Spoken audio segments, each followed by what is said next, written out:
wah radiasinya bisa macam-macam ya. Jadi radiasinya bukan harus gamma ray saja, bukan harus X-ray. Jadi boleh gamma ray, boleh X-ray, boleh neutron, boleh alfa, boleh beta ya, boleh partikel bermuatan yang lain ya, yang lain. Misalnya jika ada selain beta dan alfa ya. Nah, kemudian nanti dari inisiasi radiasi ini ya, kan biasanya akibat dari interaksi radiasi dengan materi itu adalah ionisasi ya. Ionisasi dan eksitasi atau eksitasi dulu baru ionisasi. Nah, nanti bentuk-bentuk awal dari interaksi ini adalah biasanya berbentuk trek ya. Jadi kalau seseorang melewati suatu tempat kan ada treknya ya. Nah itu sama juga kira-kira seperti itu ya. Jadi nanti ada treknya. Kemudian karena kita mau mengamati efek kimianya, berarti nanti yang dilihat tuh adalah spesies kimianya.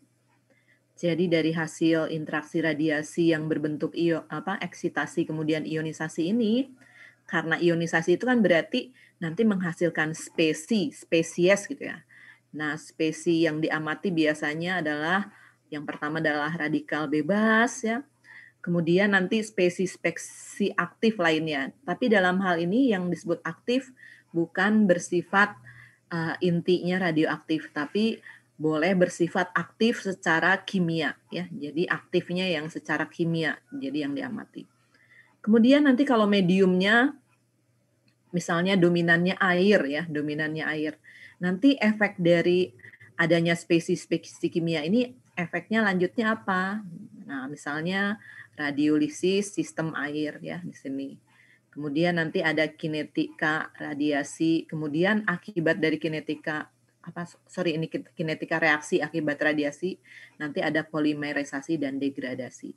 Nah, kira-kira itu nanti konsep kimia radiasi ya. Jadi tadi berarti kimia radiasi itu apa, bisa diulang lagi oleh bahasa kalian aja.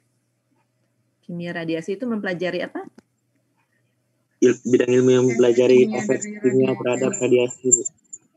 Efek kimia ya, efek kimia yang diakibatkan oleh radiasi ya. Jadi radiasinya tuh apa? Diakibatkan radiasi kenapa ya? Ketika radiasi berinteraksi ya. Kalau berinteraksinya dengan udara, berarti kan materinya itu adalah udara. Kita melihat efek kimianya di udara ketika udara itu berinteraksi dengan radiasi. Kalau radiasi itu berinteraksi dengan manusia, berarti kita mengamati efek radiasi yang ada di manusia ya, di dalam sistem tubuh manusia apa. Nah, kalau misalnya sistemnya itu atau materialnya itu adalah air, maka kita mengamati efek kimia ketika radiasi itu berinteraksi dengan air ya, dan seterusnya. Kira-kira itu ya konsep dari kimia radiasi. Lalu kita sedikit mengulas, jadi nanti kita mengulas sedikit tentang kontrak perkuliahan, tapi pada prinsipnya kontrak perkuliahan itu mirip dengan yang kemarin saya jelaskan di mata kuliah ATN ya. Jadi ada nilai-nilai kompetensinya tuh, ada nilai-nilai yang disebut dengan kriteria unjuk kerja kognitif ya. Jadi nanti Anda tuh ketika belajar ini kompetensi yang terkait dengan kemampuan kognitifnya apa saja sih, paling tidak di kimia radiasi ini, kira-kira ini nih, nanti Anda mempelajari konsep penting kimia radiasi, yaitu jadi tadi yang saya ceritakan ya, ada proses inisiasi dan seterusnya sampai terjadinya spesies yang paling kimia yang paling terakhir ya, paling terakhir tuh biasanya nanti H2O2 kalau di dalam sistem air ya. Tapi juga nanti mempelajari parameter-parameter penting lainnya. Misalnya seperti ada LET. Apa itu LET? Ya, LET itu misalnya linear energy transfer. Kemudian nanti kita mengenal ada yang disebut dengan G-value. Ya. Kemudian kita bisa mempelajari pengaruh pelarut, pH, konsentrasi awal gitu ya. Nah, jadi tapi ini yang parameter yang bagian ini sebetulnya nanti dipelajari di praktikum sih, tapi saya kenalkan nanti sedikit-sedikit parameter-parameternya. Kemudian nanti indikator unjuk kerjanya ketika efek kimia itu sudah berlangsung, biasanya diamati dengan apa? Misalnya dengan, kalau di dalam polimerisasi misalnya DOG ya, degree of grafting ya, atau misalnya hasil seasoning, atau kebalikan dari grafting itu adalah pemutusan rantai. Ini bagian kognitifnya. Tentu saja yang umumnya pasti memperkuat materi-materi yang terkait dengan ilmu pengetahuan yang bentuknya MIPA, teknologi, ya. Ada sedikit terkait dengan rekayasanya karena merupakan bisa belajar terkait dengan prosesnya ya, nanti proses kimia radiasinya. Tunggu sebentar. Izin interupsi, Bu. Ya, gimana? Bu, ini direkord nggak? Direkod deh. Coba nanti minta tolong co-hostnya bisa direkod nggak? Oh, atau saya rekod sebentar ya. Kenapa? Iya, soalnya ini co-hostnya bilang ke saya, co-hostnya lagi nggak bisa rekod, Bu. Oke. Tapi nggak juga nggak apa-apa deh yang pertemuan awal ya. Jadi nanti nanti materi tayangannya saya berikan ya. Kalau ini kasih apa. Jadi saya coba saya lihat dulu ya. Nanti kalau stop share saya coba. Oh, ini bisa saya rekod ya. Saya rekod saja ya. Oke. Dah. Baik, Bu. Oke, sudah. Jadi kira-kira itu nanti tentu saja ada hal keterampilan yang diharapkan. Nah, karena ini mata kuliahnya teori bukan praktikum, berarti kita keterampilannya dalam hal menghitung ya, menghitung misalnya menghitung G value, DOG, dosis dosis ya, laju dosis. Jadi kalian di proteksi radiasi sudah belajar tentang menghitung dosis, nanti di sini juga menghitung dosis, tapi nanti agak berbeda ya. Kemudian nanti menghitung stopping power akibat dari interaksi radiasi ya. Nah, nanti di situ kira-kira harapannya bisa terampil seperti itu. Kemudian sikap. Nah, sikapnya tuh kalau sikap mirip dengan yang ATN kemarin ya. Jadi nanti Anda belajar berlatih disiplin, mandiri. Kemudian harapannya yang sini yang ditonjolkan nanti adalah kalian kalau bisa karena ini udah semester terakhir, kami berharap Anda bisa menggunakan materi ini ke arah nantinya bisa ke penelitian ya, atau misalnya tugas akhir atau KP ya, ketika kimia radiasi ini dapat diterapkan untuk di masyarakat atau di industri ya. Jadi nanti kira-kira seperti itu terkait dengan sikap. Jadi melatih Anda atau melatih mahasiswa menerapkan prinsip-prinsip kimia radiasi untuk sistem ya. Satu, proteksi radiasi, bisa untuk penelitian, bisa untuk aplikasi dalam industri, bisa untuk kesehatan juga ya, atau dan misalnya juga bisa untuk misalnya kalau misalnya nanti kimia radiasi ini digunakan untuk misalnya degradasi warna. Nah, itu kan Anda bisa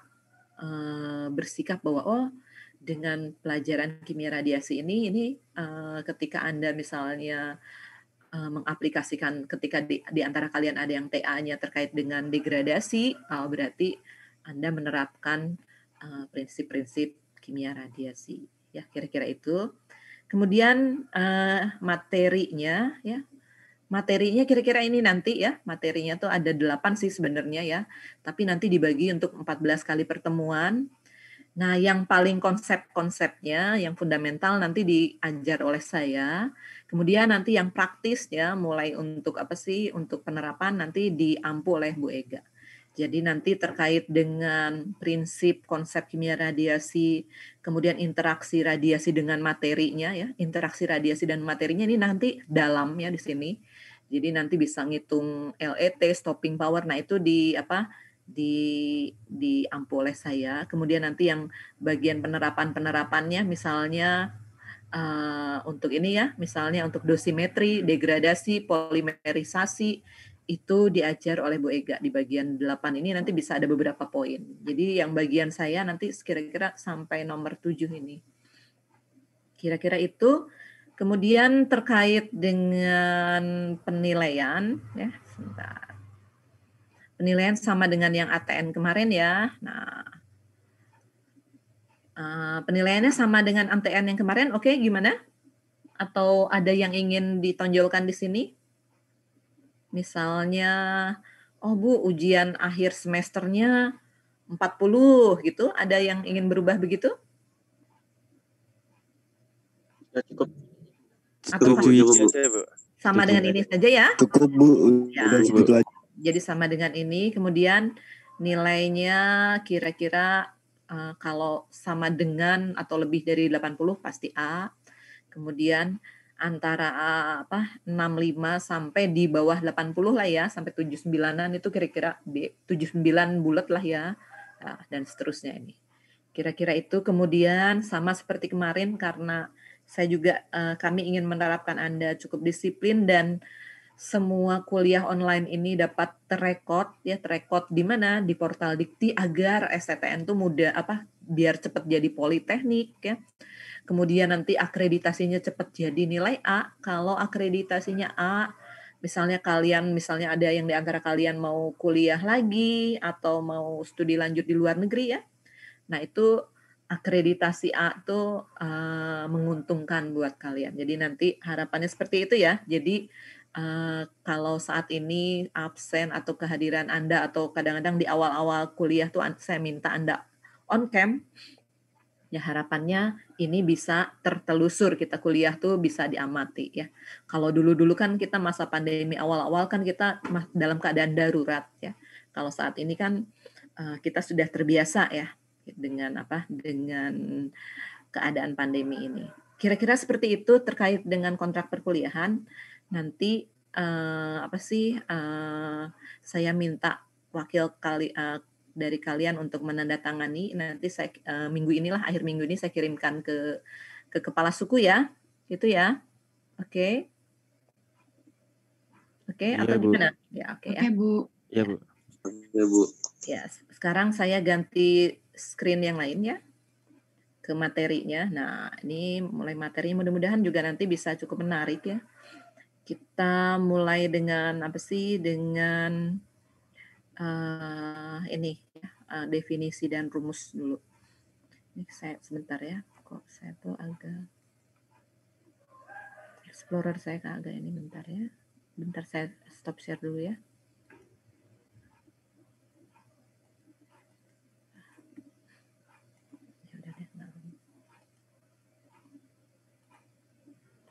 Sebentar ya.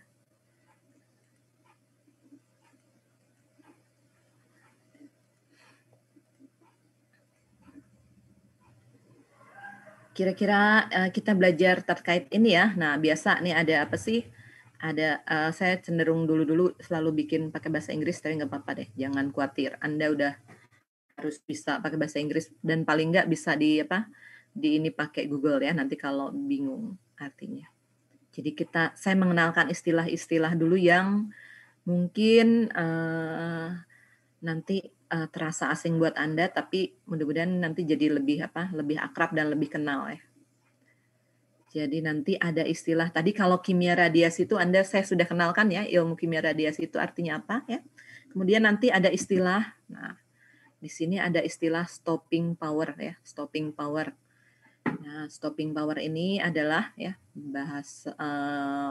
didefinisikan sebagai the retarding force. Jadi artinya gaya yang disebabkan oleh radiasi ya, oleh radiasi.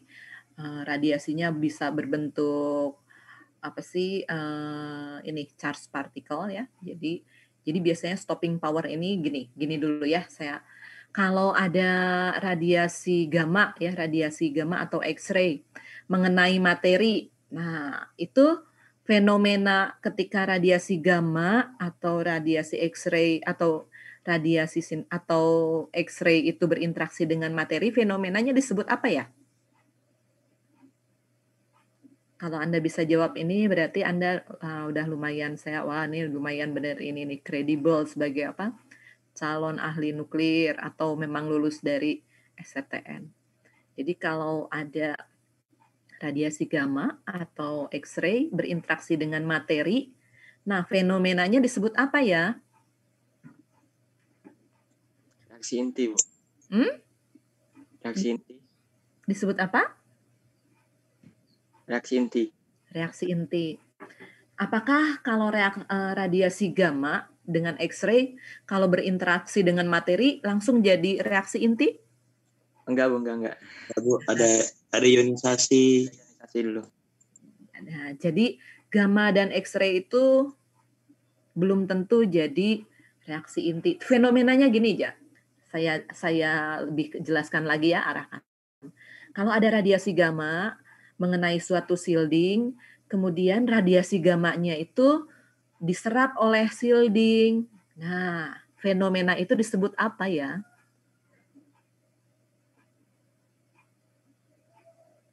Atenuasi. Nah, atenuasi. Jadi kalau kasusnya bukan charge particle ya. Charge particle itu apa sih? Charge. Wah, lagi nge-charge HP nih gitu. Partikel, charge partikel bermuatan, Bu. Nah, partikel bermuatan. Jadi kalau bukan partikel bermuatan ya, radiasinya kalau bukan partikel bermuatan berinteraksi dengan materi, fenomenanya disebut atenuasi. Gitu ya. Ya, oke. Okay. Ya, saya mau mengarahkan ke fenomena yang terkait dengan charge partikel. Nah, jadi sekarang kalau ada partikel bermuatan, ya, partikel bermuatan berinteraksi dengan materi, ya, berinteraksi dengan materi. Nah, fenomenanya itu bukan disebut dengan atenuasi, tapi stopping power, ke arah stopping power. Gitu ya. Jadi, walaupun atenuasi terjadi pengurangan, tapi sebetulnya di situ tuh energinya nanti di stop. Karena apa? Karena si partikel bermuatan itu biasanya daya tembusnya tidak setinggi radiasi yang tidak bermuatan atau radiasi elektromagnetik. Nah, bagian ini cukup jelas?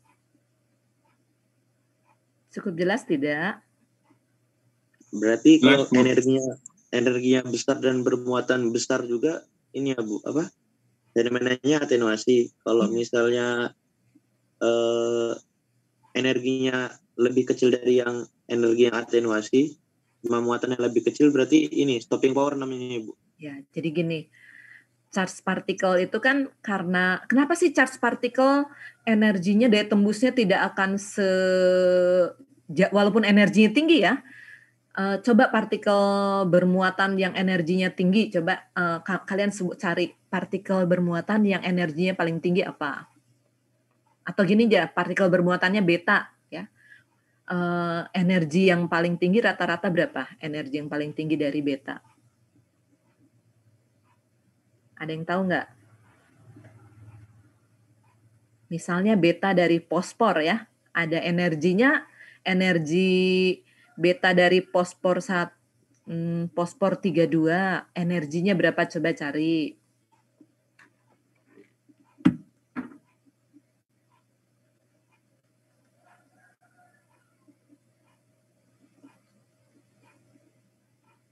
Fosfor 32 energinya berapa? Saya udah pernah nanyain kalian loh beberapa kali loh, fosfor 32. Energinya berapa?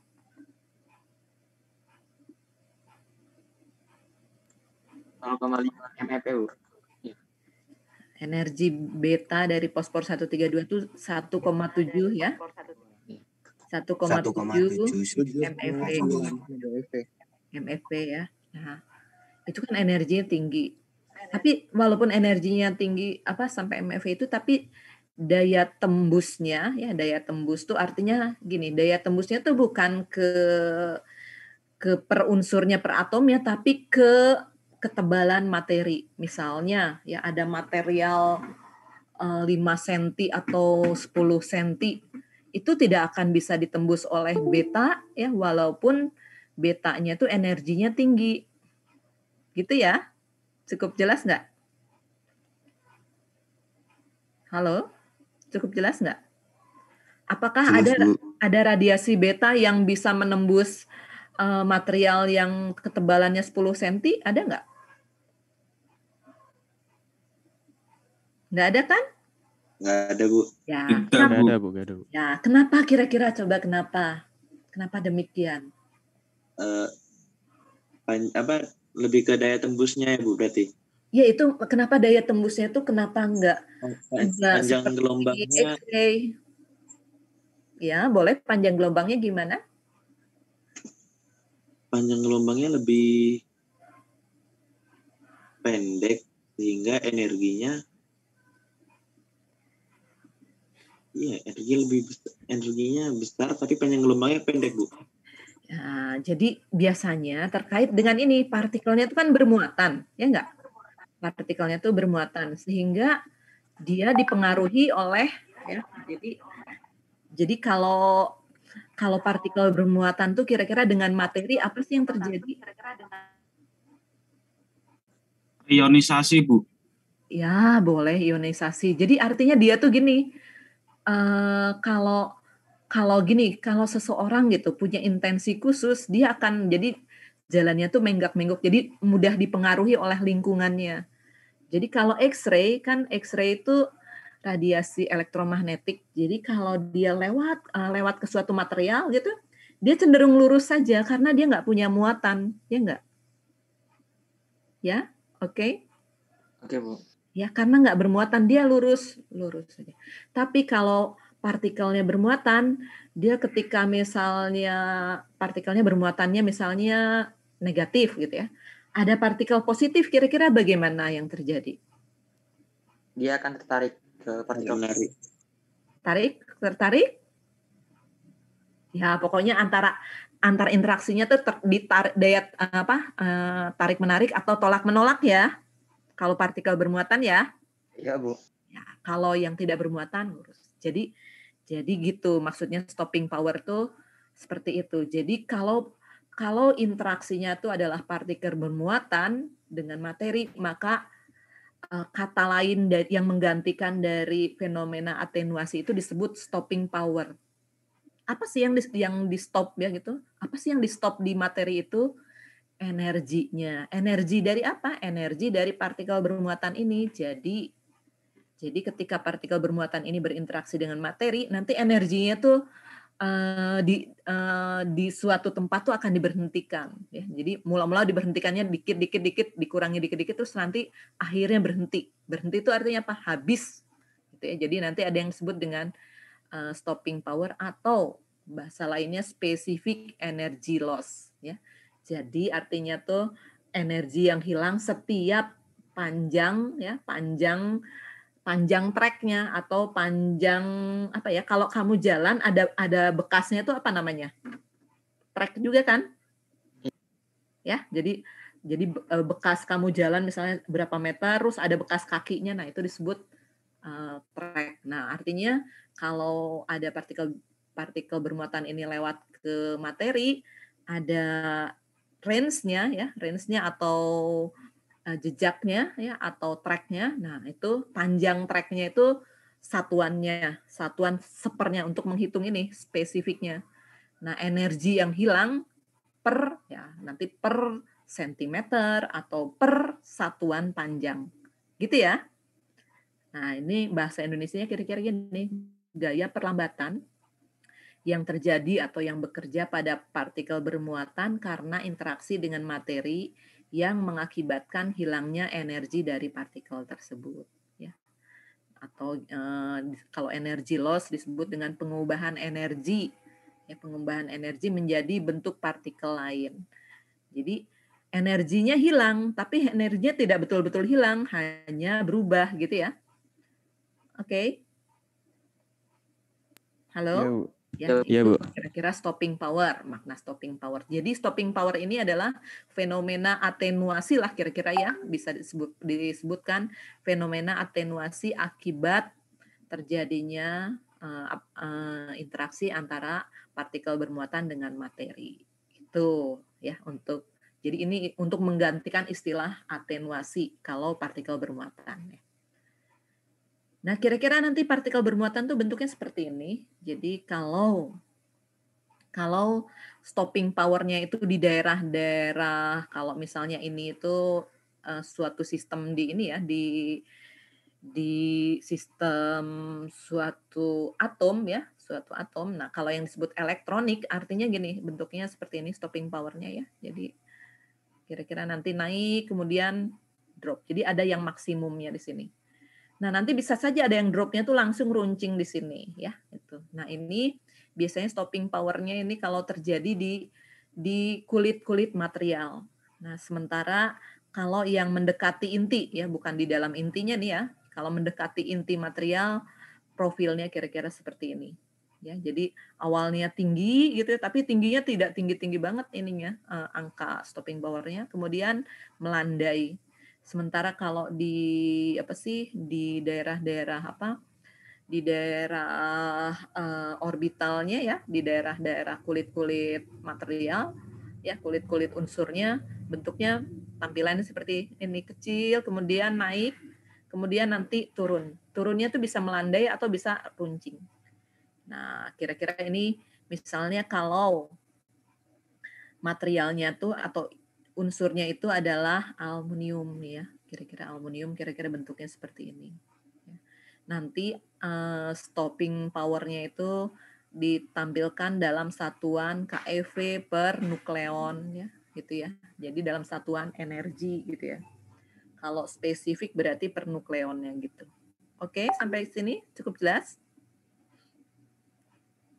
Cukup jelas. Ini baru cerita tentang kalau ada istilah-istilah ya. Saya baru cerita tentang istilah-istilah dulu.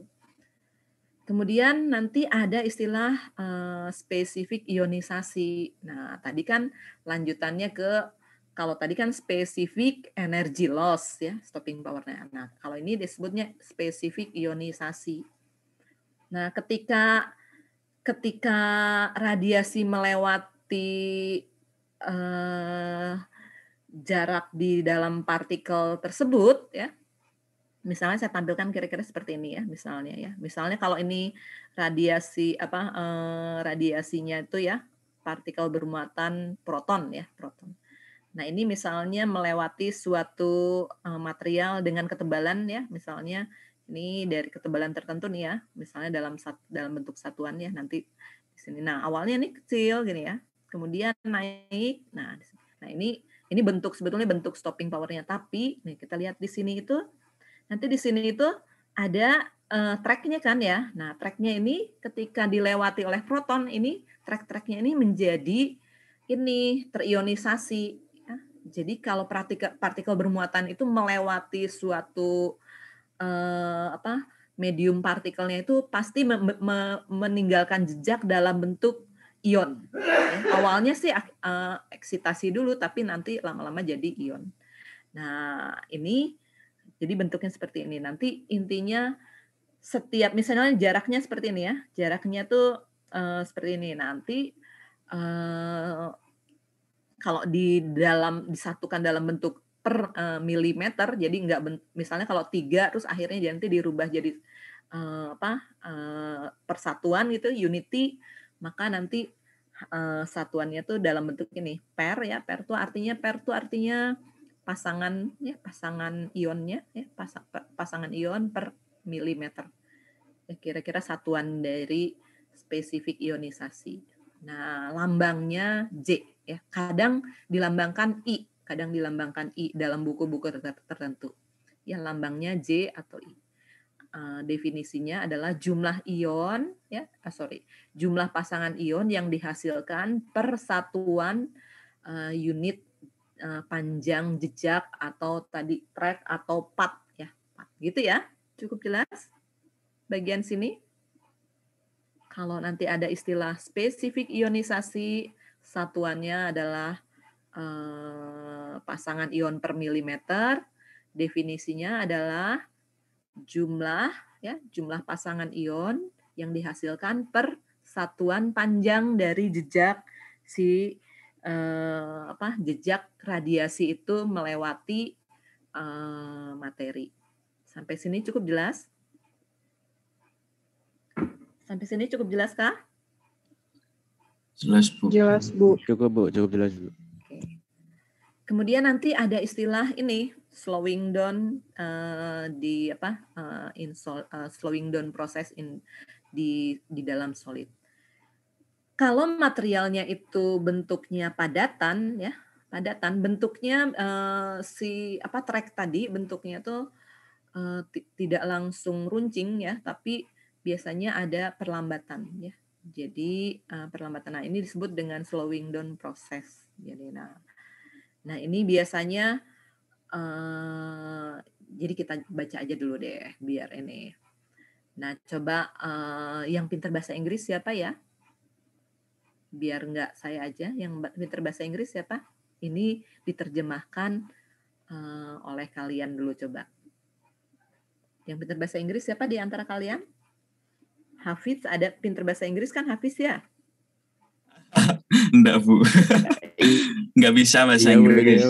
Padahal kalau ngomong ke yang si doi pakai gayanya pakai bahasa Inggris, bikin status di IG pakai bahasa Inggris ya Hafiz ya. Lulu ada Lulu? Iya, Bu. Coba kira-kira diterjemahin. Atau yang kamu tangkap dengan ini apa?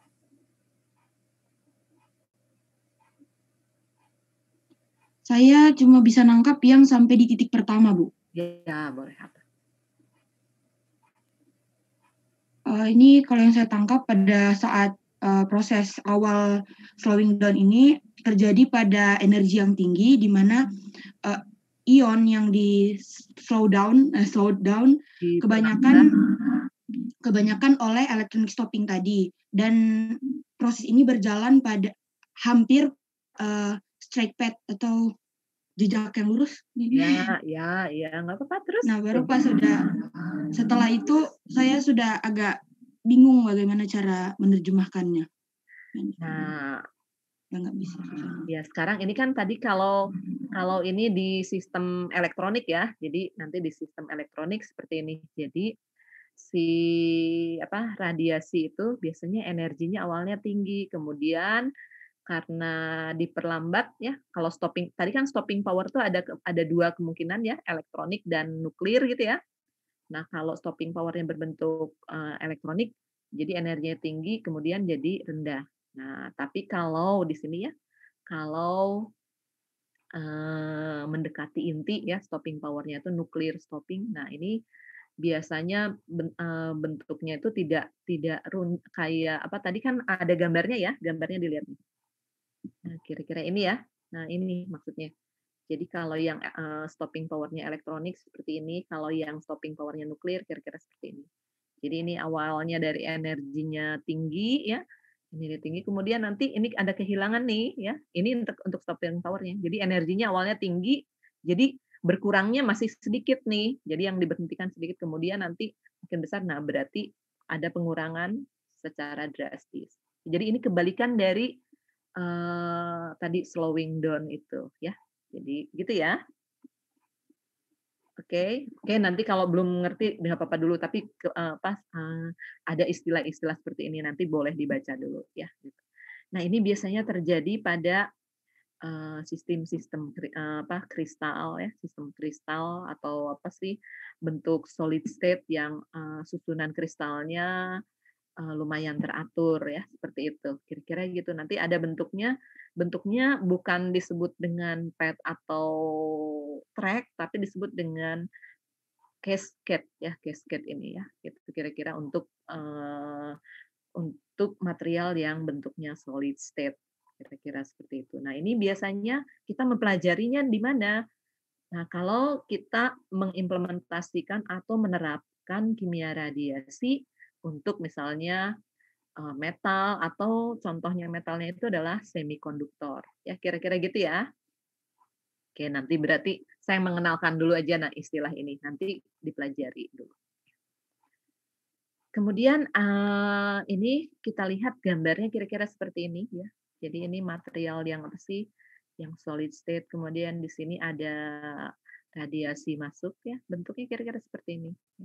Jadi masuknya kan belum tentu lurus, tapi bentuknya kira-kira seperti ini. Jadi nanti di sini ada ionisasi bentuknya kaskadnya. Jadi tracknya itu seperti ini.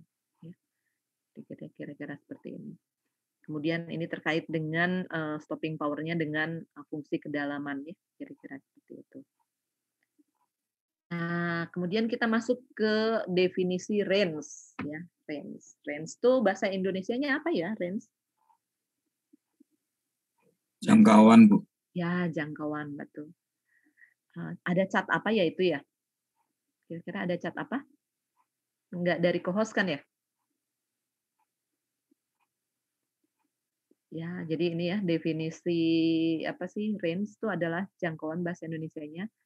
Nah, ketika radiasi melewati materi, ya, radiasinya apa tadi? Nah, partikel bermuatan, kemudian mengionisasi, kemudian kehilangan apa energinya, bisa beberapa tahap ya energinya sampai mendekati 0 ya. Nah, ketika mendekati 0, jadi sebetulnya energinya itu benar-benar tidak habis betul-betul, tapi paling tidak mendekati 0 ya. Nah, itu jarak ya, jarak dari awal tadi, jarak dari titik ketika partikel bermuatan itu masuk ke apa? Ke materi sampai ke titik di mana energinya itu mendekati 0. Nah, itu disebut dengan range. Ya, gitu ya. Cukup jelas? Cukup jelaskah? Jelas. Ya, jadi Bu. Jelas, Bu. atau bahasa Indonesianya sering disebut dengan daya tembus partikel bermuatan. Misalnya ya, ini daya tembus radiasi beta dari fosfor ya.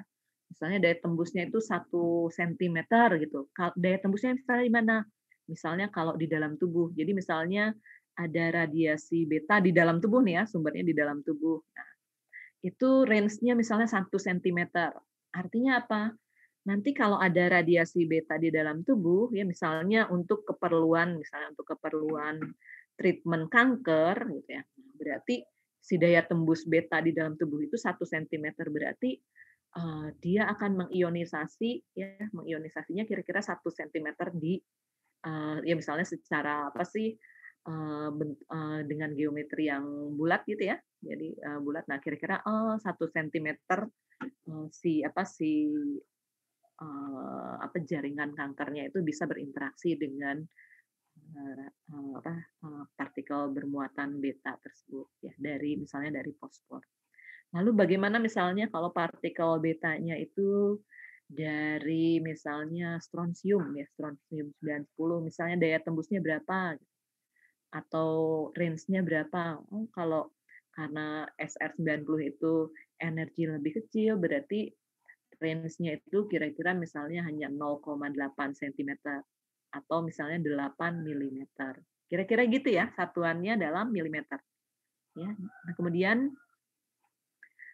jangkauan ini atau range ini tergantung pada tipe partikel. Ya. Tipe partikel itu artinya itu partikelnya beta atau alfa. Ya. Awalnya, ya, energi awalnya. Dan materialnya, ya, material yang dilewati. Jadi kalau tergantung material yang dilewati berarti materialnya itu cukup padat atau tidak. Ya, misalnya kalau materialnya sangat padat, ya berarti daya tembusnya atau range-nya itu atau jangkauannya itu ya, tidak terlalu panjang, ya kira-kira itu. Ini kira-kira bahasa Indonesianya terjemahannya. Sampai sini range cukup mengerti? Arti range cukup mengerti? Iya, Bu. Oke. Nah, ini kira-kira seperti ini ya. Kalau materialnya itu adalah detektor dari bagian dari Geiger-Müller. Kalau detektor Geiger-Müller itu apa ya? Detektor untuk Geiger-Müller itu biasanya apa ya materialnya? Detektornya bagian detektornya. Bahannya atau isiannya, Bu? Isiannya gas, Bu.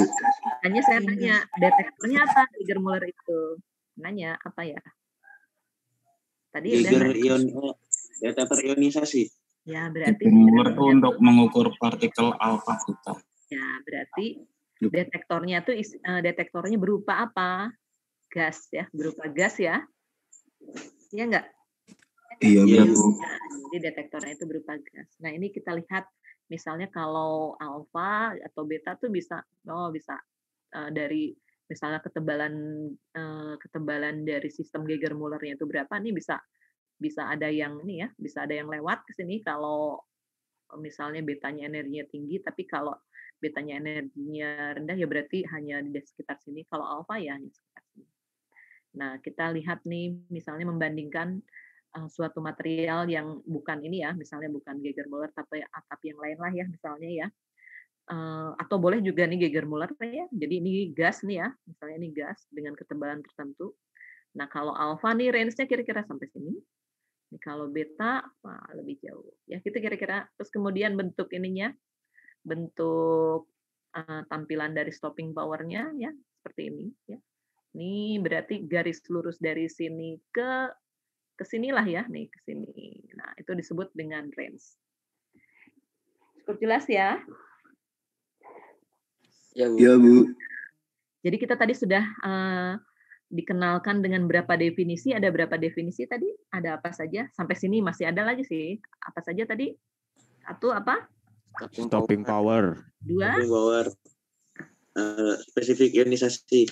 Ya, apa lagi? Slowing down Slowing process down sama range. sama range. Range. Oke. Sip. Nah, ada juga yang disebut dengan energy struggling.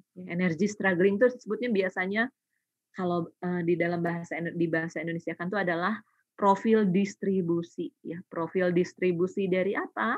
Ya. Profil distribusi energi ya. Jadi profil distribusi kehilangan energi dari hasil interaksi radiasi. Radiasinya apa? Berarti partikel bermuatan ya di dalam materi. Jadi bentuk profil distribusi energinya ya, kira-kira gitu. Tampilannya mana ya? Nah, kira-kira seperti ini ya. Misalnya ada yang runcing seperti ini kecil ya. Ada yang mulai agak lebih lebar dari yang ini. Ada yang udah rada gendut, ada yang gendut, ini ada yang gendut banget ya. Nah, itu namanya energy struggling ya. Jadi artinya profil distribusi dari energi ya. Energi apa? Partikel bermuatan ketika berinteraksi dengan materi. Oke, itu ya. Kemudian ada yang disebut dengan linear energy transfer. Linear energy transfer. Nah, sebetulnya linear energy transfer ini sebenarnya mirip ya atau analog dengan stopping power ya. Hanya kalau di sini nanti digunakannya ketika untuk kita menghitung dosimetrinya ya. Jadi kalau stopping power itu ya, kita melihat energi yang yang dihentikannya ya. Kalau yang ini energi yang ditransferkannya. Jadi si material itu dapat transferan berapa sih ya. Jadi dapat transferan berapa. Kalau stopping power tuh kehilangannya berapa, kalau ini yang didapat, yang gainnya berapa ya. Jadi kalau istilahnya kehilangan elektron gitu ya, terus mendapat elektron. Nah, kira-kira gitu. Nah, kalau ini terkait dengan energi. Nah, energi yang diterima, yang ditransfer itu berapa? Nah, itu disebut dengan linear energy transfer. Kalau yang stopping power tadi adalah kehilangan energinya. Kira-kira sampai sini cukup jelas? Satuannya sama nih ya. Satuannya sama. Nah, tapi nanti ini untuk menghitung mulai dari dosimetri kemudian ke efeknya. Gitu ya. Cukup Bu, jelas? izin nanya, Bu. Ya, boleh. Bagus nanya gimana? Tadi yang antara stopping power sama linear energy transfer itu kan cuman perbedaan dari kehilangan energi sama energi yang ditransfer. Yang ingin saya tanyakan itu apakah pada saat terjadinya itu fenomenanya sama juga atau berbeda, Bu? Fenomenanya sama ya, tapi yang dilihatnya. Jadi kalau misalnya ketika kita mentransfer uang gitu ya, mentransfer uang. Kalau yang mentransfer berarti kan kita kehilangan, ya nggak kehilangan uang. Jadi yang dilihat ketika di dalam ilmu kimia radiasi ini, yang dilihat itu yang kehilangan uang. ya, yang hilang uangnya. Jadi misalnya saya mentransfer, nah yang diamati itu kitanya, yang ketika yang mentransfer. Nah, tapi ketika linear energy yang linear energy transfer itu yang diamati itu orang yang mendapat transferan uangnya. Jadi ini materialnya. Gitu ya? Gitu? Kira-kira jelas nggak? Ya, Bu. Jadi kalau stopping power subjeknya siapa? Kalau stopping power subjeknya apa? Bukan siapa. Subjeknya partikel yang bermuatan yang kehilangan energinya. Betul. Kalau linear energy transfer subjeknya apa? Materi yang terkena. Ya, jadi materi yang berinteraksi dengan partikel bermuatan. Berbeda kan? Ya maksudnya fenomena sama tapi berbeda kan? Kasusnya beda kan? Iya, Bu.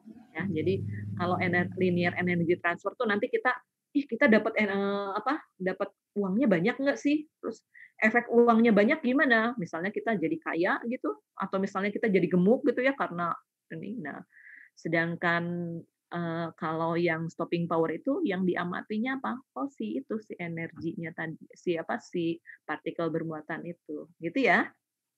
Cukup jelas? Jelas, Bu. Terima kasih, Bu. Kasih, bagus nih. Nah, ini kira-kira gitu. Jadi ini nanti yang linear energy transfer ini yang diamati adalah si materinya. Kemudian ini ceritanya gini. Kalau stopping power-nya itu, jadi nanti yang bagian linear energy transfer dan bagian ini saya jelaskan di materinya aja ya, biar nggak bingung. Karena nanti ada interaksi radiasinya, ada macam-macam. Nah, saya sebutkan di sini kalau LET itu ya diamati kalau di dalam ilmu biologi ya, di dalam ilmu biologi bukan biologi gitu ya, tapi radiobiologi. Nah, ini nanti akan setara atau sama dengan RBE namanya ya. Jadi nanti istilahnya ada radiobiological effect ya, jadi radiobiological effect-nya. Jadi terkait dengan kayaknya nanti mengamatinya ujungnya ke efek. Nah, ini kaitannya ada kalau kalian pernah kemarin mendengar di mata kuliah tertentu ada namanya quality factor. Quality factor. Pernah dengar kan ya? Quality factor kan ya? Halo? Pernah dengar quality factor atau faktor kualitas kan? Pernah enggak? Belum kayaknya, Bu. Belum pernah, Bu. Masa misalnya faktor kualitas foton, berapa ya faktor kualitas foton, X-ray atau gamma ray? Ingat nggak? Wah, bahaya nih, lupa. Mata kuliah apa ya yang ada faktor kualitas?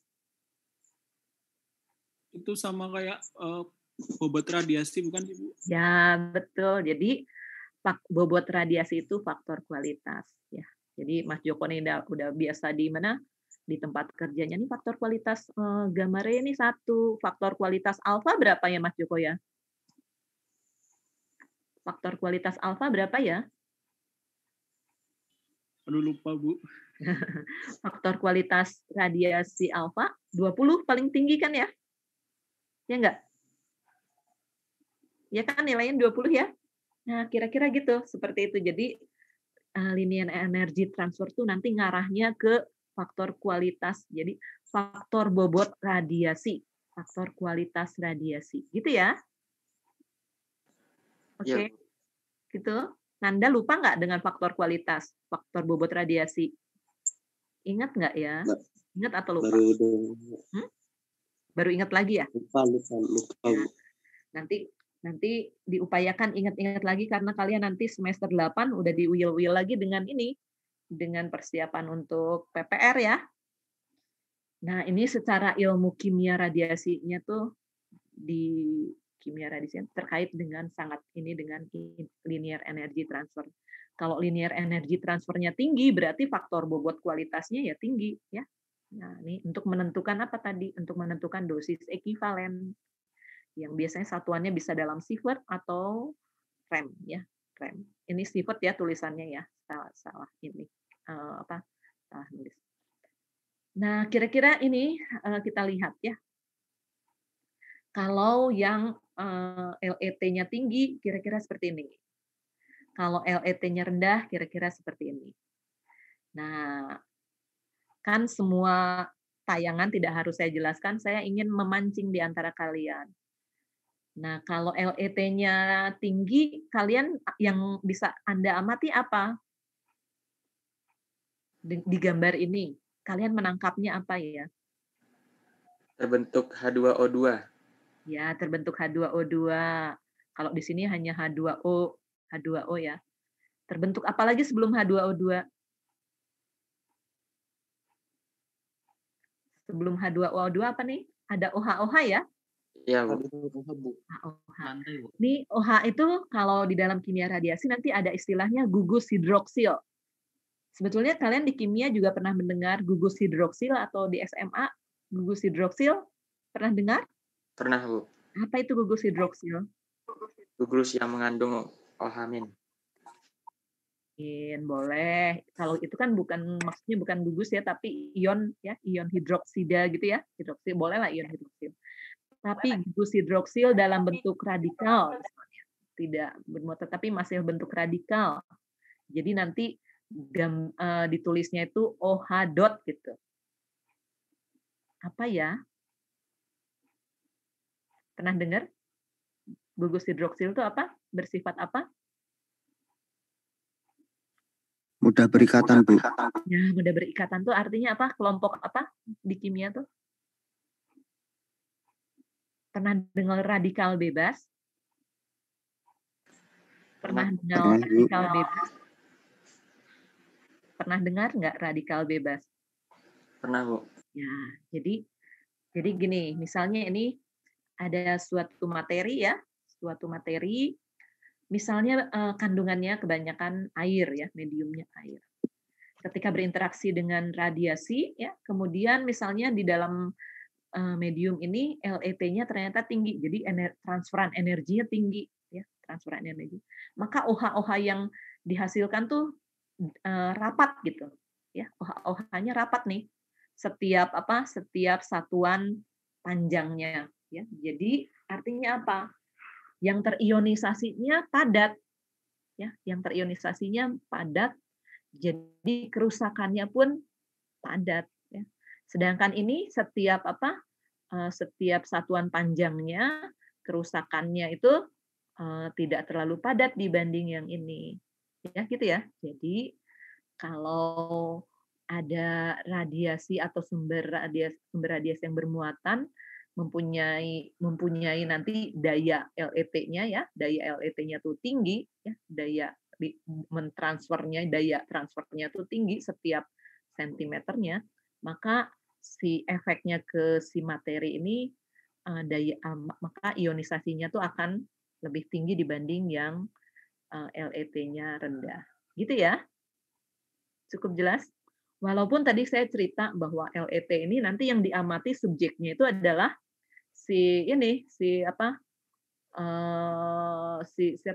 bukan subjeknya, objeknya ya. Objeknya itu adalah materi. Sementara kalau yang stopping power objeknya itu adalah radiasinya. Nah, ini di sini subjeknya adalah si radiasinya. Jadi kalau radiasinya itu daya transfer energinya itu tinggi, berarti objeknya tuh nanti rusaknya lebih parah dibandingkan yang radiasi yang punya LET-nya rendah. Sampai sini cukup jelas? Sampai sini cukup jelas, Kak? Jelas, Bu. Nah, yang kalau boleh saya sebutkan di sini, radiasi yang punya LET-nya tinggi itu alfa ya, alfa atau proton. Ya, proton. Jadi partikel bermuatan yang beratnya tinggi. Jadi sering disebut dengan high ya. High kalau yang di sini biasanya low charge particle. Nah, di sini kelompok-kelompok yang ini biasanya elektron ya, atau kelompok-kelompok misalnya yang lebih kecil dari elektron itu misalnya kalau interaksi radiasi itu kita dengar yang diikuti oleh ada neutrino, anti neutrino. Nah, itu biasanya seperti ini ya. Jadi kelompok-kelompok elektron atau lepton itu ada di sini. Sementara kelompok-kelompok yang hadron ya, kelompok-kelompok yang lebih besar ya, misalnya proton atau alfa ini ada di sini ya. Oke, ini masih LE. Oh, ini balik lagi. Nah, kemudian ada radiation track ya. Radiation track itu adalah ya. Jadi tadi saya sih sudah menjelaskan sebelumnya. Jadi ini itu adalah bekas-bekas atau jejak-jejak yang diakibatkan oleh radiasi ketika berinteraksi dengan materi. Nah, di sini sih saya nggak terlalu menginikan definisinya, tapi istilahnya sering disebut dengan ya, spesi, ya boleh spesi itu boleh spesies. Kalau spesi itu satu atau kalau spesies ya, kalau spesies itu satu, tapi kalau spesi itu banyak lah ya. Jadi ini radiolitik. Radiolitik itu artinya spesi yang diakibatkan karena efek kimia. Jadi radiolitik ya, efek kimia dari radiasi. Jadi disebut dengan radiolitik. Ya.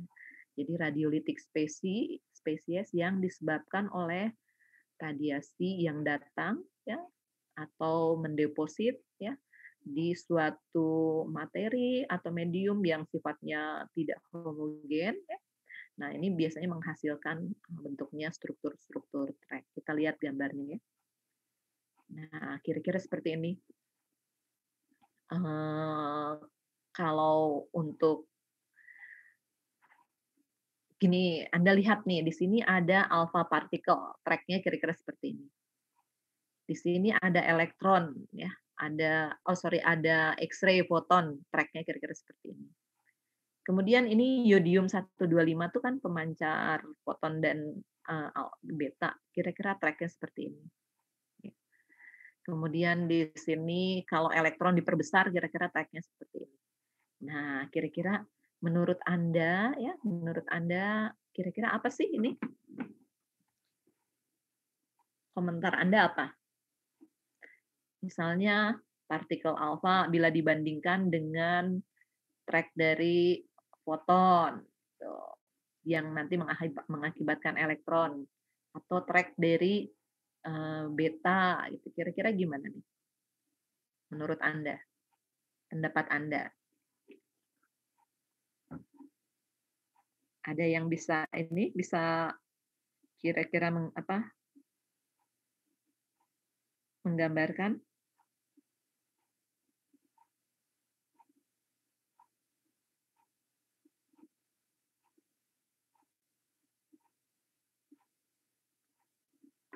Ada yang bisa?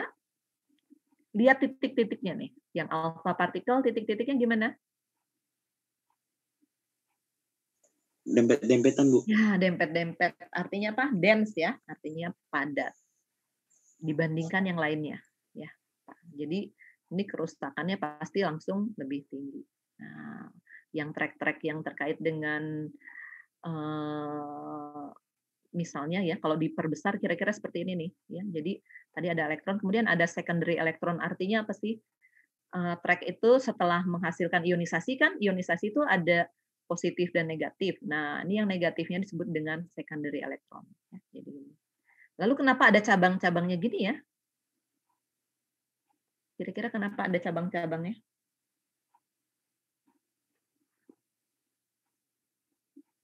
Kira-kira kenapa ada cabang-cabangnya ya?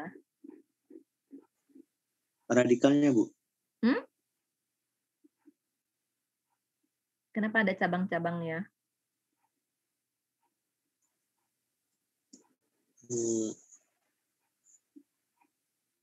Di sini ada cabangnya, kenapa nih? Mungkin efek ionisasi ion lain, Bu.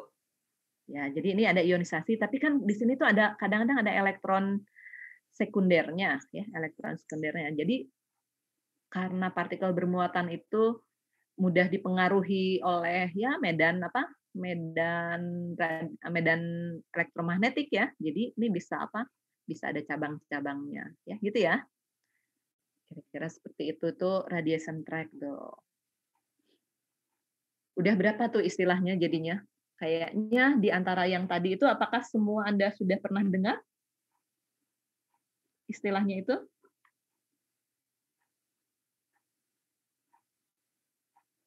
Baru Bu, baru Baru dengar. ya? Ya, jadi baru, kebanyakan baru.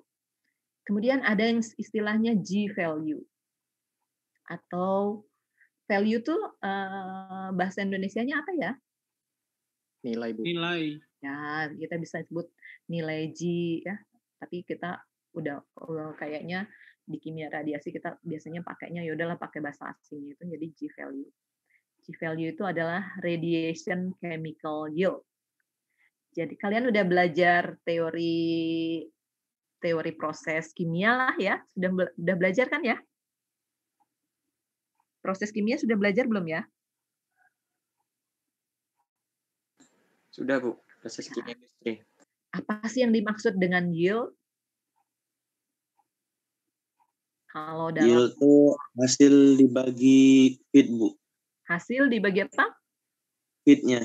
Ya, jadi titik beratnya itu adalah hasil. Ya. Jadi jadi G value itu artinya radiation chemical yield. Jadi hasil radiation chemical ya, hasil radiation chemical artinya jadi kan intinya gini, radiasi itu berinteraksi dengan materi nanti menghasilkan spesies yang reaktif. Spesies yang reaktif itu kita ngamatinya yang bersifat kimia saja. Misalnya hasil ionisasi, kemudian ada elektron. Elektronnya itu nanti menghasilkan radikal bebas. Radikal bebas itu nanti ujung-ujungnya adalah H2O2. Nah, misalnya jumlah H2O2 ya, hasil dari interaksi radiasi yang paling akhir ada berapa persen. Nah, itu namanya radiation chemical yield. Cukup jelas? Cukup jelaskah? Jelas Bu, jelas. Jelas Bu, jelas Bu. Oke, sekarang misalnya kasusnya di dalam kasus misalnya polimerisasi menggunakan radiasi misalnya ya, polimerisasi menggunakan radiasi.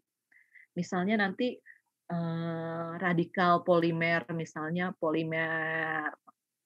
copolimer tertentu misalnya copolimer X gitu ya, dihasilkan sekian persen. Nah, sekian persen. Nah, itu disebut dengan G value dari copolimer yang tadi X tadi ya, gitu ya misalnya. Jadi bisa dilambangkannya seperti ini nih.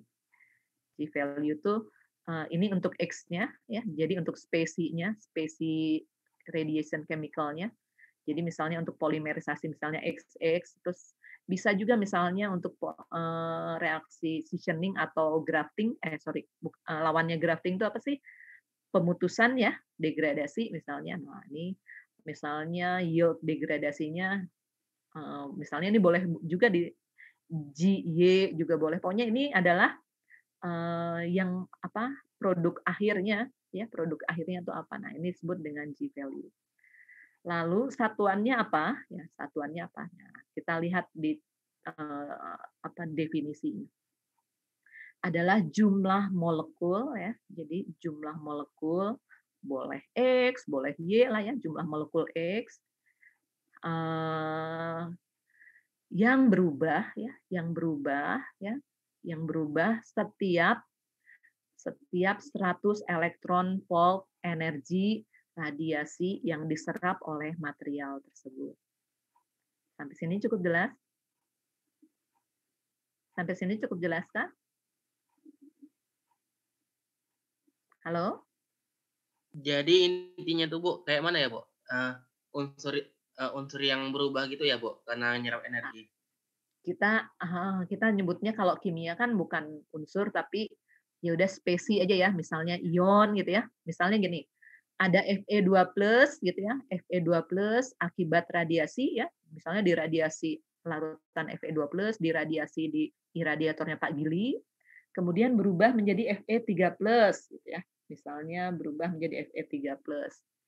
Nah, G value dari Fe3+-nya ya, G value Fe3+-nya tuh misalnya sekian gitu ya. Satuannya dalam satuan titik-titik ya, titik-titik satuannya tuh per ion atau per spesi atau boleh juga per atom per 100 elektron volt. Jadi misalnya tadi yang Fe2+ berubah menjadi Fe3+, jadi satuannya itu adalah berarti jumlah ion Fe3+ per 100 elektron volt. Cukup jelas? Cukup jelas nggak ya? Iya Bu, jelas. Nah, itu adalah satuan yang konvensional. Ada satuan SI-nya, ya satuan SI-nya tuh satuannya kita menggunakan mol per joule, mol per joule. Jadi nanti kalau satuannya mol per joule berarti sekian mol Fe3+ per joule, gitu ya. Oke ya. Nah ini nanti dirubahnya boleh dari ini, dari 100 elektron volt ini. Jadi ceritanya gini, kalau ada material kena radiasi, setiap 100 elektron voltnya itu terjadi ionnya berapa? Ya. Setiap 100 elektron volt terjadi spesi radikalnya berapa? Setiap 100 elektron volt terjadi misalnya spesi polimernya berapa? Gitu ya? Cukup jelas? Atau dalam satuan, misalnya boleh dalam satuan mol, ya misalnya tadi Fe-nya, Fe3+-nya itu ada sekian mol per joule radiasi. Gitu ya. Oke, kira-kira bisa lewat? Oke Bu. Ya, Bu. Lalu ada yang disebut dengan scavenger. Ya, scavenger itu nanti kalau ada istilah scavenger dalam kimia radiasi, kalau yang kalian ingat dengan yang kalian tahu selama ini scavenger itu apa sih? Atau coba define scavenger gitu apa? Define di Mbah Google, scavenger itu apa?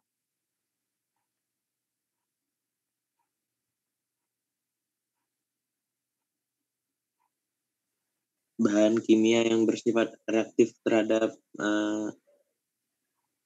reaktif spesies. Oke. Kalau Yang misalnya reaktif dan reaktif. ya kalau saya contohkan secara umum gitu ya, misalnya kalau kalian lihat burung elang gitu ya, burung elang tuh suka memangsa apa sih burung elang? Yang kalian tahu burung elang suka memangsa apa? Ular, tikus. Ular, apalagi? Tikus. Ular, tikus. Ya, jadi ikan. Nah, jadi burung elang itu disebut dengan scavenger tikus. Nah, sekarang kalau ada radikal bebas. Ada radikal bebas di dalam suatu sistem kimia. Nah, radikal bebasnya itu bisa ditangkap oleh suatu spesi kimia. Ya, suatu spesi kimia itu artinya boleh molekul kimia, boleh ion kimia. Ya. Nah, itu biasanya misalnya kalau molekul kimia, misalnya molekul antioksidan. Ya. Nah, antioksidan ini jago banget nih nangkepin free radikal ya, jago banget memangsa free radikal. Nah, si antioksidan ini disebut dengan scavenger untuk free radikal ya. Sebetulnya hampir semua free radikal bisa ditangkap tuh oleh antioksidan ya. Misalnya dalam hal ini misalnya anti radikal bebasnya tuh misalnya OH ya, hidroksil. Ini jadi ada OH-nya tuh jadi walaupun digambarkan seperti ini ya, kita sebutnya adalah hidroksil karena O-nya ini untuk diberi tanda dotnya nih ya. Jadi dotnya itu bukan di H-nya tapi di O-nya ini ya. Ini lambang dari gugus hidroksil. Nah, ini disebut dengan radikal bebas hidroksil. Nah, ini biasanya ditangkap oleh contohnya antioksidan. Nah, antioksidannya bisa macam-macam ya yang bisa menangkap radikal bebas itu. Nah, itu disebut dengan scavenger ya. Jadi kalau nanti dalam kimia radiasi ada istilah scavenger itu artinya radikal bebas. Artinya penangkap atau pemangsa radikal bebas. Oke, sampai sini cukup jelas? Sampai sini cukup jelas? Jelas, Bu. Oke. Jelas, Bu. Kita lanjut ya. Mau lanjut nggak kan nih waktunya masih ada ya? Oke, lanjut ya. Ya, Bu. Iya, Ini Bu. sebenarnya rencana pertemuan 2, tapi nggak apa-apa sih, lebih kan bisa bisa diselesaikan biar nanti dapatnya lebih banyak atau latihan soalnya lebih banyak. Kita masuk ke interaksi elektron dengan materi ya. Jadi yang minggu ini nanti saya ceritakan sih interaksi macam-macam partikel bermuatan ya, termasuk nanti untuk partikel yang tidak bermuatan. Kalau partikel tidak bermuatan itu apa ya? Tapi nggak hari ini yang partikel tidak bermuatan. Anda mengenal partikel yang tidak bermuatan, bisa menyebutkan contoh partikel tidak bermuatan? Gamma. Gamma, Bu. Partikel ya, dalam hal ini partikel lah ya, bukan foton. Oh. Walaupun gamma itu partikel, tapi dalam ini yang sering disebut di istilah kenukliran partikel tidak bermuatan itu apa? Contohnya? Neutron nggak, Bu? Nah, neutron. Neutron itu kan partikel ya, punya massa tapi tidak bermuatan. Nanti kita juga akan belajar interaksi neutron dengan materi. Tapi nanti kita tidak mendetil terkait dengan terkait dengan aktivasinya, tapi interaksi yang tidak bersifat aktivasi. Nah, lihat apa sih elektron? Ya, nih, elektron ditemukan oleh Pak siapa? Pak Thomson nih. Beratnya sekian, beratnya sangat kecil banget ya. 10 pangkat minus 31 kilogram. Jadi 9, kira-kira 9 kali 10 pangkat minus 31 gram. Muatannya 1. Ya. Biasanya bisa digunakan untuk litografi, untuk mikroskop elektron, ya. Boleh SEM atau TEM. Ya. Bisa juga untuk tabung sinar katoda. Ya. Nah, itu elektron. Nah, kalian pernah lihat sehari-hari di alam, di lingkungan kalian, atau bolehlah lihat di ini ya, kalau ini boleh juga bisa lihat di misalnya di sosial media, di YouTube, melihat hasil interaksi elektron dengan materi. Have you ever seen electron interaction with matter? Ada yang udah pernah lihat nggak? Atau bisa menggambar? Cherenkov, Bu. Cherenkov. Yang di reaktor. Cherenkov, betul ya, Cherenkov. Oke, betul. Apalagi kalau di lingkungan yang lain?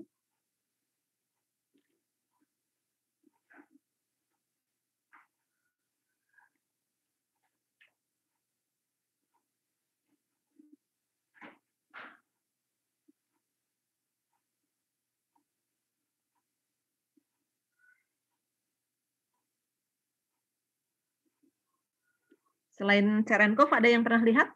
Yang lain? Kita lihat. Kalau ini apa ya? Kira-kira? Aurora, Bu.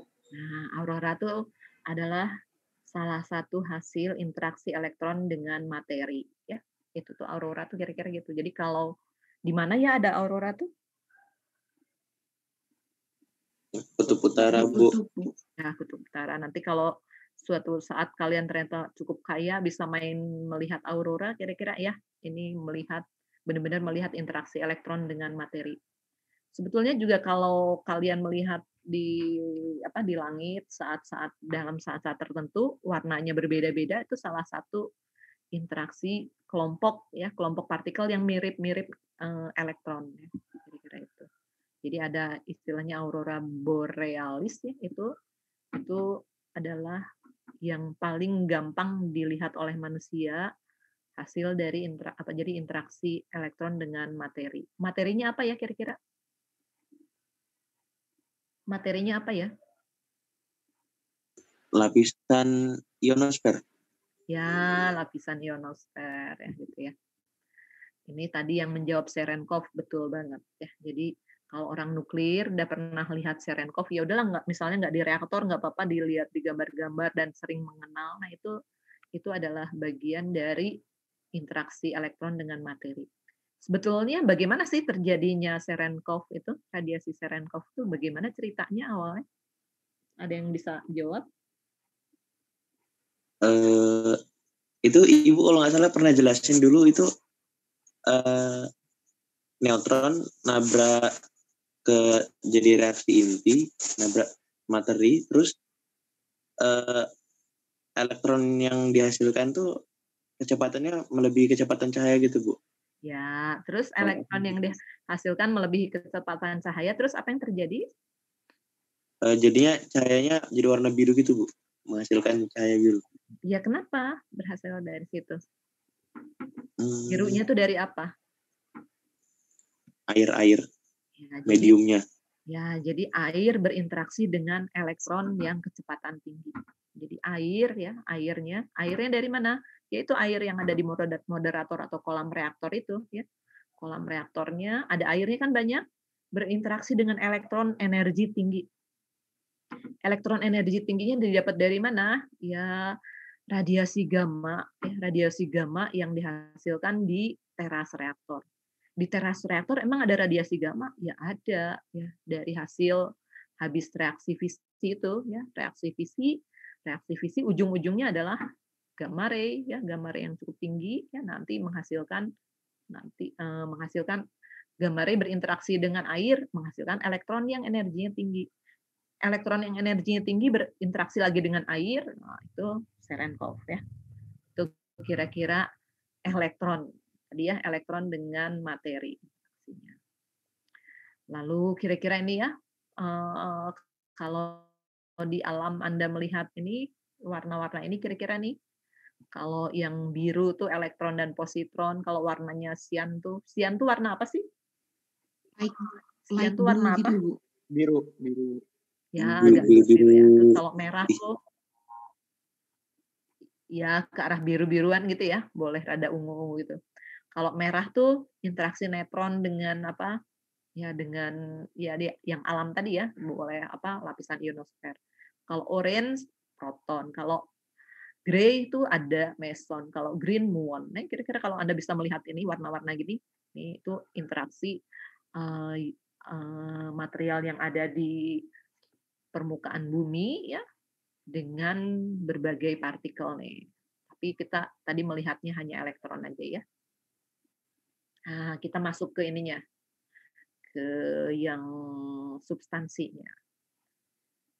Jadi elektron berinteraksi dengan materi itu sebetulnya ada 3 macam, ya. Ada 3 macam. Yang pertama, interaksinya adalah mirip dengan neutron, ya, inelastic scattering.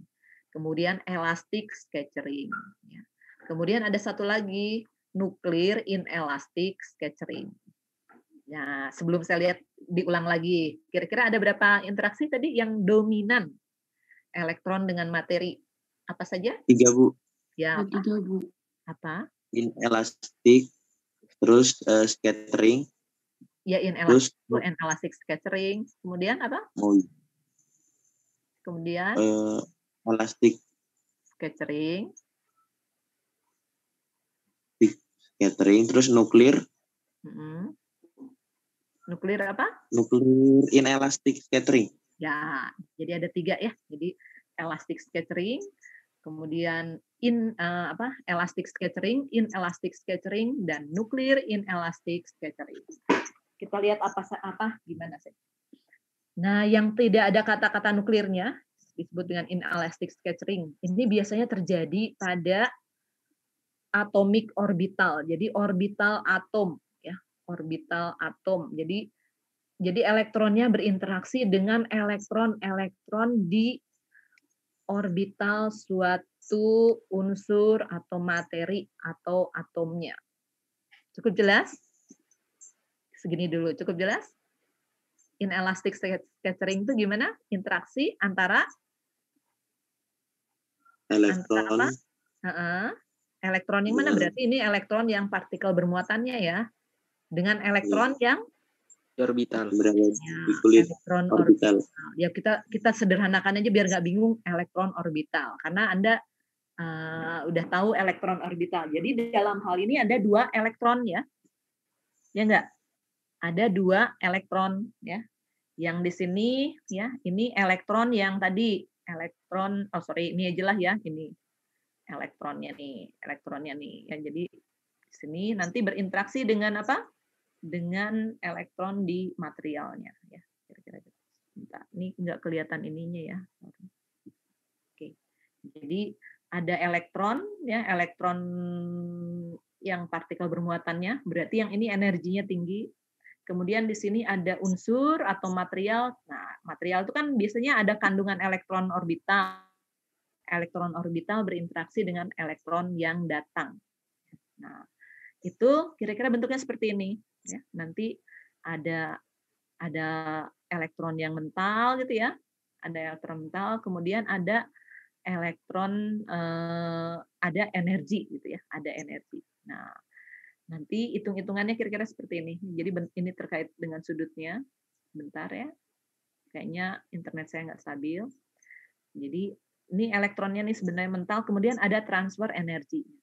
Jadi kalau Anda lihat dia sebetulnya seperti bola biliar, hanya yang berbeda itu bola biliar yang ditumbuk oleh si elektron ini, dia membawa energi, ya, membawa energi.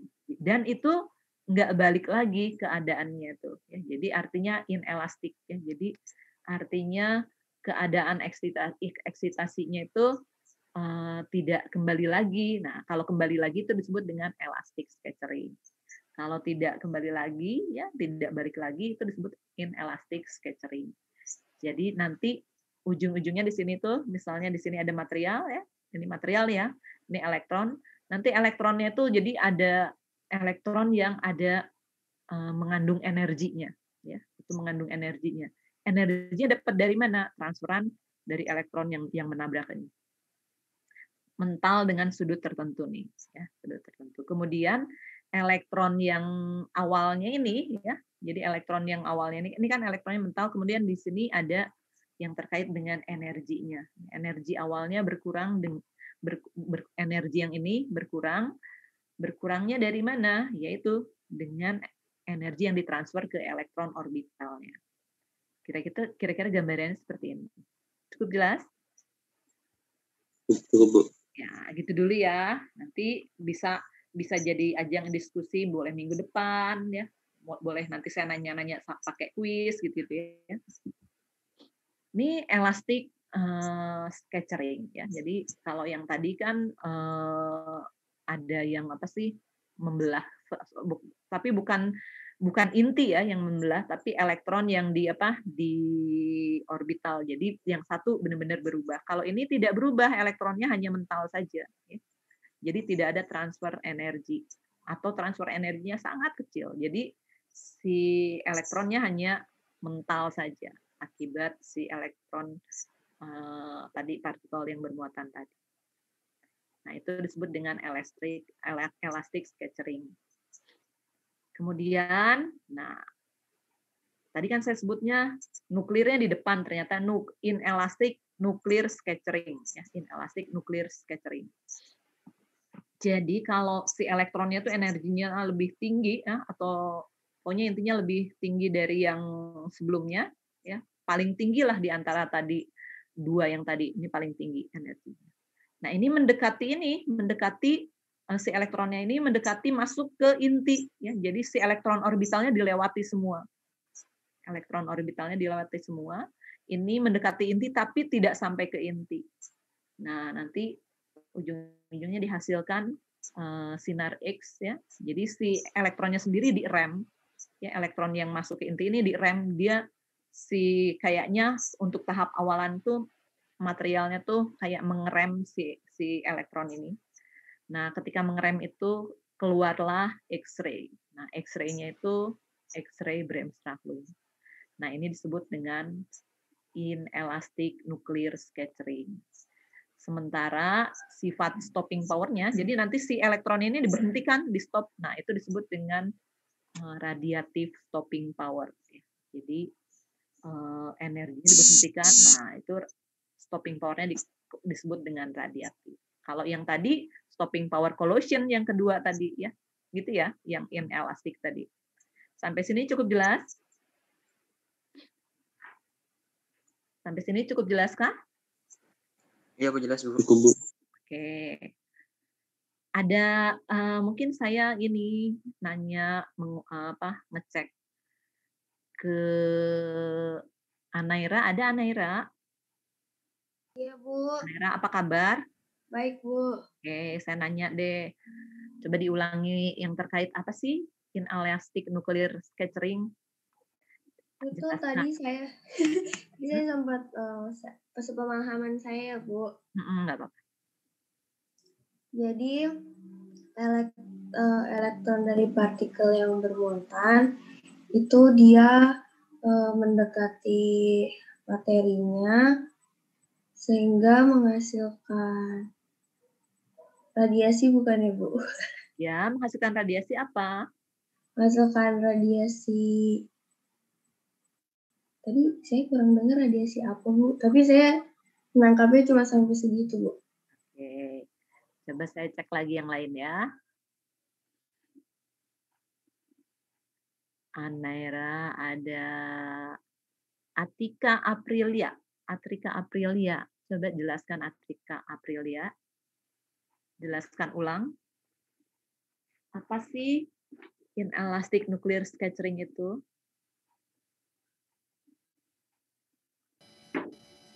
Halo, Bu. Ada Aprilia? Iya, Bu.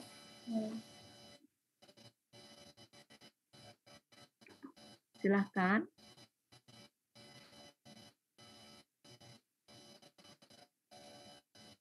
Gimana peristiwanya?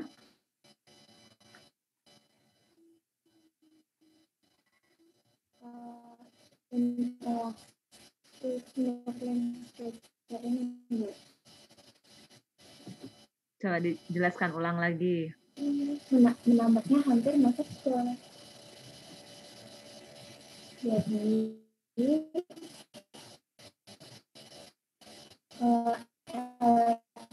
elektron yang masuk mendekati ke dalam inti atom.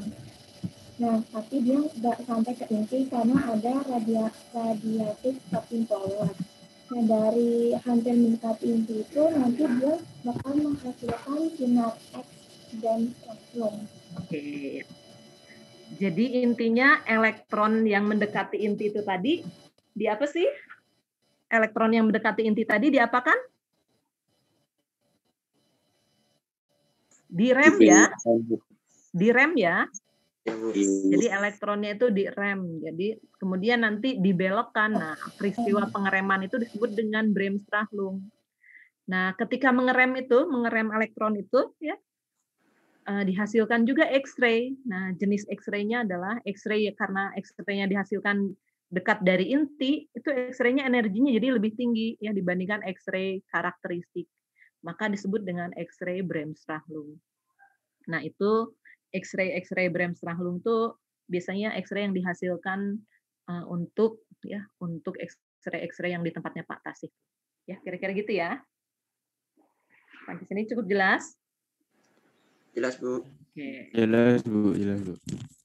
Nah, kalau tadi kan saya udah cerita tentang track, nih kira-kira elektron tuh kalau tracknya elektron ya di suatu material tuh gini nih, seperti ini. Ya, jadi ini hasil dari apa sih? Hasil pemodelan, tapi nanti fotonya juga bisa seperti ini. Ya, jadi nanti Anda kalau praktikum dengan saya mungkin ada yang disebut dengan praktikum cloud chamber ya. Nah, nanti Anda bisa mengamati track dari elektron ini. Tapi yang cloud chamber ini praktikumnya secara online ya, kemarin Pak Gili itu ada dua materi yang offline satu, yang materi online satu. Nanti kita membahas tentang cloud chamber. Nah, cloud chamber itu kita ngelihat tentang track dari radiasinya ya. Kira-kira gitu. Ini lihat lagi ya track-nya, track apa? Track yang misalnya kita lihat yang di atas ini track dari radiasi beta yang dihasilkan oleh karbon 14. Karbon 14 tuh radiasi betanya punya energi 0,154 MeV atau 154 keV maksimumnya, energi beta maksimumnya. Bentuk tracknya Anda lihat ya. Bentuk tracknya seperti ini ya. Jadi lebih pendek dibanding di bawah. Ini adalah radiasi beta ya, radiasi beta ya sama berarti dengan elektron ya. Elektron yang dihasilkan oleh fosfor 32. Punya energi maksimum ya, energi maksimum elektronnya 1,71 MeV. Nah, range-nya kira-kira ini.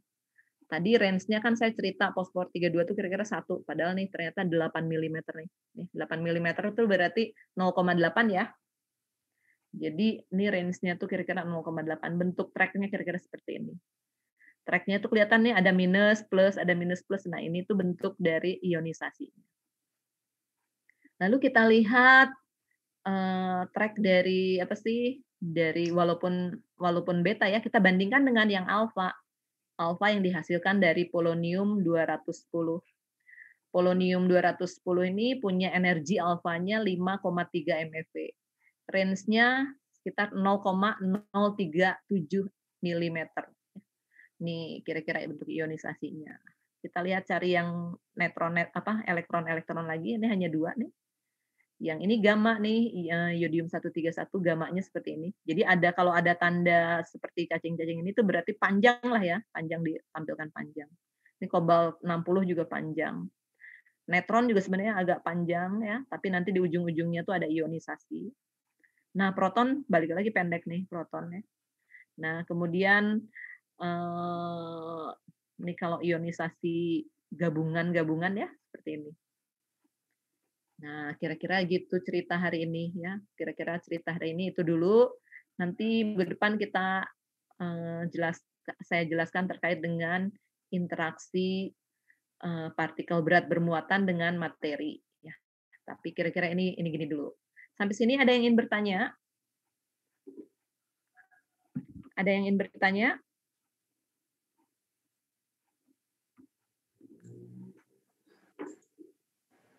Ada yang ingin bertanya kah? Belum ada, Bu. Mungkin belum ada, mungkin, Bu. Ya, Mungkin belum ada, Bu.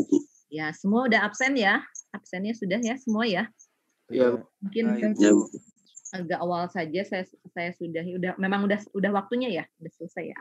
Iya, Bu, pas. Iya, Bu. Iya, Bu. Masih, Bu. Kira-kira gitu dulu. Saya mengucapkan terima kasih atas atensi Anda hadir di kuliah ini ya. Semoga Anda tetap sehat dan nanti tetap bisa hadir di kuliah-kuliah lainnya ya. Amin, Ibu.